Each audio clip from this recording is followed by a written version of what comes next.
Halo Pak Haji, saya David Santoso dengan NIM 22K10005.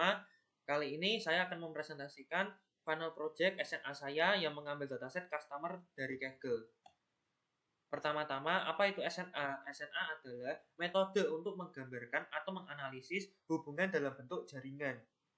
SNA sendiri memiliki dua komponen utama, nodes, representasi individu, kemudian edge, hubungan atau koneksi antar node. Bisa dia divisualisasi, node ini lingkaran biru, edge adalah garis yang menghubungkan antara lingkaran biru satu dengan yang lainnya. Setelahnya akan dianalisis menggunakan beberapa tipe metrik. Degree centrality untuk tahu siapa yang punya paling banyak koneksi langsung dalam jaringan tersebut. Closeness untuk mengetahui siapa yang jaraknya paling dekat ke seluruh jaringan. Bitwiness untuk mengetahui siapa yang paling sering menjadi perantara antar individu. Untuk community structure, jadi node-node tersebut akan dikelompokkan ke dalam beberapa komunitas. Nah, node-node yang berada di komunitas sama cenderung lebih terhubung daripada yang di luar komunitas tersebut. Untuk network level metric itu statistik keseluruhan, bukan hanya satu node saja. Ada density, diameter, average path length, dan assortativity. Untuk implementasi SNA sendiri bisa digunakan di analisis sosial media, kemudian epidemiologi untuk tracking penyebaran penyakit, kemudian analisis communication network, marketing research, dan analisis perilaku konsumen. Sekian untuk penjelasan PPT. Sekarang lanjut ke sumber dataset dan code. Ini adalah sumber dataset saya. Saya mengambil dari Kaggle dengan judul Cell Predictions Using Social Network Edge. Ini adalah file CSV yang akan saya gunakan untuk analisis jaringan sosial dengan fokusnya hubungan antara usia dan salary. Beberapa kolom dari dataset ini ada user ID, gender, usia, estimated salary, purchase. Sekarang masuk ke implementasi code di VS Code. Sekarang masuk di bagian code. Pertama, import dulu library yang diperlukan, ada Pandas, NumPy, NetworkX, Matplotlib, Seaborn. Setelahnya load dataset. Di sini saya beri nama dataset.csv. Saya ingin tahu konten dari dataset tersebut secara garis besar. Berarti saya print 5 baris teratas dan print 5 baris terbawah. Setelahnya, saya juga menampilkan informasi dataset untuk memastikan semua dataset itu tidak ada kolom yang nol. Apakah ada yang diduplikasi? Oh, tidak ada. Jadi bisa langsung masuk ke SNA. Yang pertama saya membangun graf kosong, kemudian menambahkan node. Node ini usernya, jadi ambil kolom dari user, ada user ID, gender, age, estimated salary, purchase. Dilanjutkan dengan menambahkan age. Syarat age itu menghubungkan antara dua node, selisih usianya kurang dari sama dengan 7, dan salary div-nya kurang dari sama dengan 10.000. Tampilkan berapa jumlah node dan jumlah edge. Oh, jumlah node-nya masih 400, tapi jumlah edge-nya ini 6.197. Saya ingin mengetahui beberapa informasi lain, jadi saya tampilkan visualisasi untuk distribusi umur, salary, purchase versus non-purchase, dan scatter plot untuk hubungan antara edge versus salary.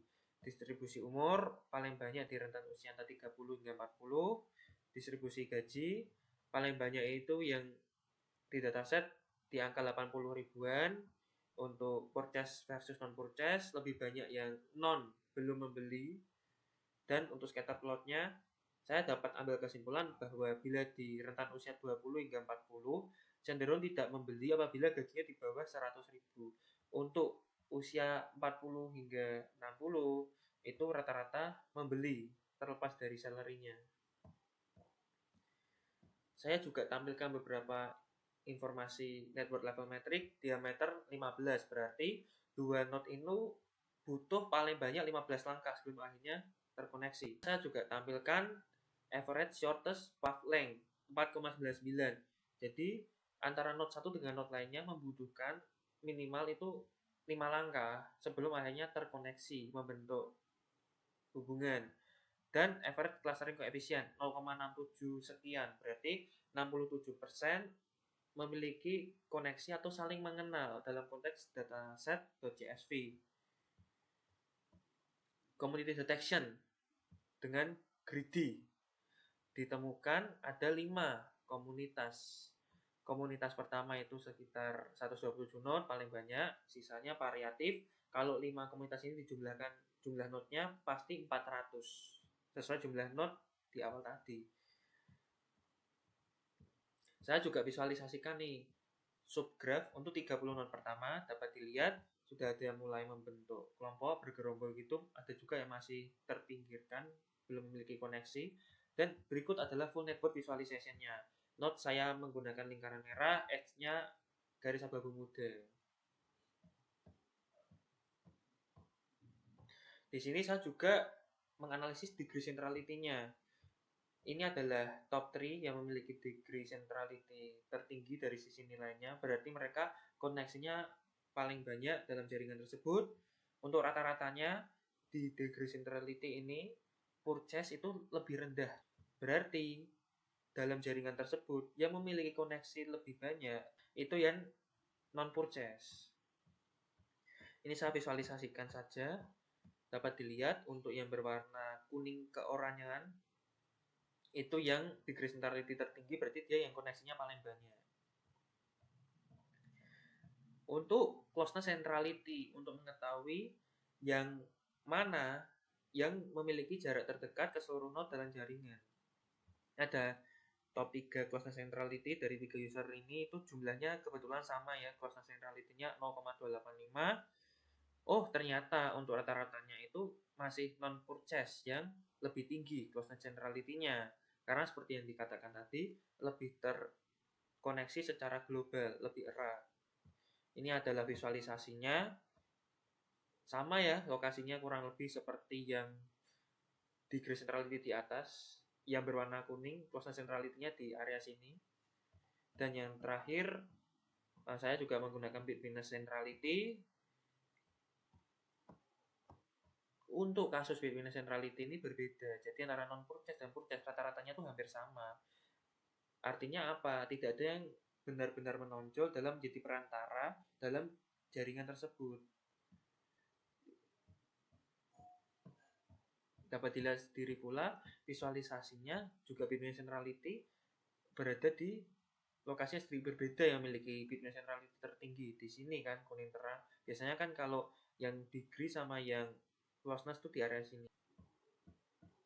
Nah, sebelum penutup, saya juga menampilkan 3 network level metric lainnya untuk semakin memperkaya analisis dari final project ini. Yang pertama, edge assortativity di angka 0,044, berarti dalam dataset ini tidak ada kecenderungan untuk terkoneksi atau berteman dengan yang seusia. Kalau 1 itu kecenderungan untuk berteman dengan seusia, negatif 1 kecenderungan untuk berteman dengan selisih usia ekstrim. Density ini adalah rasio jumlah edge dari jumlah maksimal edge yang mungkin. Nah, kalau dalam kasus ini 0,078, berarti jaringan ini sangat jarang terhubung atau sparse. Dan di akhir jumlah komponen terhubung 1, artinya satu orang pada akhirnya itu akan terkoneksi dengan semua orang lain dalam jaringan. Hanya berbeda dalam langkahnya saja, berapa langkah yang diperlukan. Connected secara global.